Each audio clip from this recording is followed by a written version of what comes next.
nandefa antso ho an'ny senita sy ny CES Andriamatora Kotonandrasana Valérien iray amin'ireo kandida nifanina tamin'ny fividiana solombavam-bahoaka tany Ambatoboeny ny tenany. Araka izany nanaitra ny sain'ny reto tompon'andraikitra roa tota ireto ny tenany mba hijery akaiky ny fitoriana makasika ny fisian'ny osika tamina toerana maromaro. Fanazavana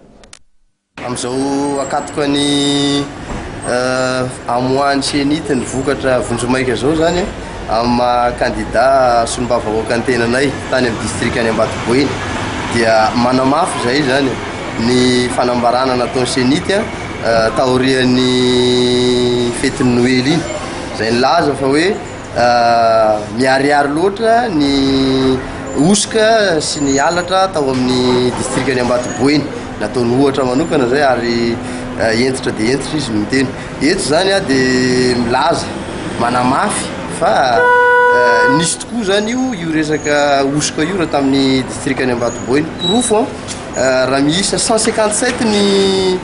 bureau de vote ao amin'ny district any Ambatoboeny dia 420 tamin'ny vokatra amin'ireo bureau de vote 720 reo dia tsy niraisiny ordinateur mihitsy lazainy technicienne moa amin'ny terme zareo ao hoe erroné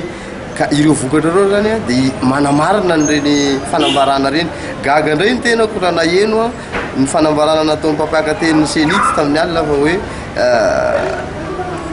miena ambany dia ambany ny anomalie raha-pitahana tamin'ny fifidianana filoham-pirenena ka na ny Ambato zany zao 420 be zao ny bureau de vote erroné nefa raha tsy diso dia 220 tamin'ny fifidianana filoham-pirenena no bureau de vote nisy anomalie zany manerana ny Madagasikara angambo iny ka eo zany mahatonga anay miteny manao antso avo amin'ny senita hoe miangavy jereo akaiky no makasika an'io resaka alatra sy osika io amin'ny bureau de vote satria be dia be zany zavatra hita tsy mety eo mba jereo akaiky makasika an'izy io satria so dia manahirana zany ka eto moa ny senita dia nilaza hoe ny CS ny tompon-teny farany ka miantso ihany koa zany zay any tompony andraikitra ao amin'ny CS zay any aminareo tokoa no ataoko hoe hitodian'ny masony zao tontolo zao am'izao makasika an'ity resaka fifidianana aty fa ny indrindra amin'ny solombavambahoaka zany no resaka hoe jereo akaiky jereo araka ny lalàna sy araka ny rariny sy nitsiny ny rekety rehetrarehetra zay tonga ao aminareo satria miteraka disadisa mpiarahamonina mety hiteraka savorivory eto amin'ny firenena mihitsy ny fanapahan-kevitra raha ohatra ka tsy mifanaraka zany amin'izay zavatra tokony